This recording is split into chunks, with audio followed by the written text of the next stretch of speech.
नमस्कार साथियों। भारतीय जनता पार्टी की नरेंद्र मोदी सरकार 9 साल के विफलतम कार्यकाल को छिपाने और चुनाव में अपने को बड़ा दिखाने के लिए इंडिया गठबंधन के अगेंस्ट 38 दलों का गठबंधन बनाया। 38 दलों में कुछ दल छोड़ के चले भी गए। पवन कल्याण, टीडीपी, एआईडीएमके, जेडीएस, ये लोग चले गए और भारतीय जनता पार्टी की नरेंद्र मोदी सरकार अब ईडी, सीबीआई, इनकम टैक्स का बेजा दुरुपयोग कर रही है और उस दुरुपयोग के पीछे एक मंशा है जो कि अब जनता भी जान रही है। ये लोग ईडी, सीबीआई का उपयोग विपक्ष के नेताओं के खिलाफ कर रहे हैं। विपक्ष के नेताओं के खिलाफ इसलिए कि उनको डराया जा सके, धमकाया जा सके और उनको अपने गठबंधन में शामिल कराया जा सके।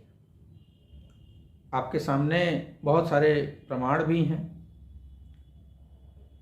जो भाजपा जिनके ऊपर आरोप लगाती थी, ईडी, सीबीआई भेजती थी, वो जैसे ही भाजपा में शामिल हो या भाजपा गठबंधन का हिस्सा हो, उनके ऊपर से केस विड्रॉ हो जाता है, केस दबा दिया जाता है। महाराष्ट्र को देख लीजिए, सीधा सा है।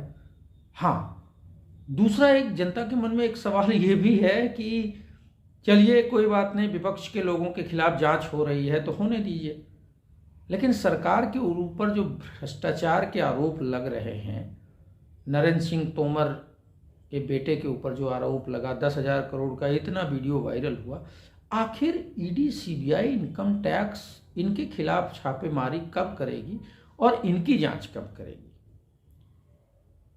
राफेल की जांच नहीं हुई, पेगासस की जांच नहीं हुई, भाजपा के परम प्रिय अडानी के खिलाफ जांच नहीं हुई। क्यों नहीं हुई? वो इसलिए नहीं हुई क्योंकि नरेंद्र मोदी सरकार पूरी तरीके से आकंठ भ्रष्टाचार में डूबी हुई है।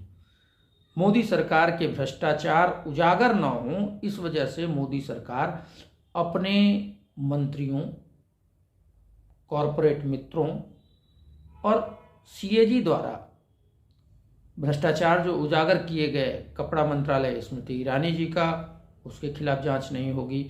आयुष्मान में हजारों करोड़ का घोटाला हुआ, उसमें जांच नहीं होगी। राष्ट्रीय राजमार्ग में एक्सप्रेसवे का घोटाला, उसमें जांच नहीं होगी।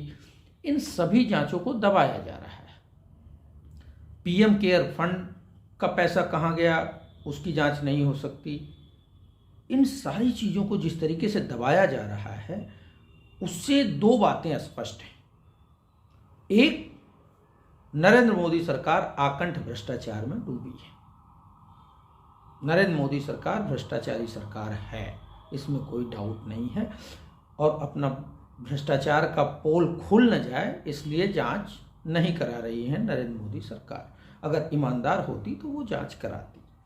दूसरा, 10 साल पूरे होने को हैं और ये सरकार उपलब्धियों के नाम पे कुछ भी बता पाने में सक्षम नहीं है। इसलिए ये चाहती है कि किसी तरीके से विपक्ष के कुछ दलों को तोड़ के, डरा के, धमका के अपने साथ लाया जाए और वोटों की गणित में चुनाव जीतने की जुगत लगाई जाए। यही कारण है कि ईडी और सीबीआई का दुरुपयोग विपक्ष के नेताओं पे ज़्यादा हो रहा है। तो आप इस पे अपनी कमेंट दीजिए, अपनी राय रखिए। धन्यवाद। जय हिंद।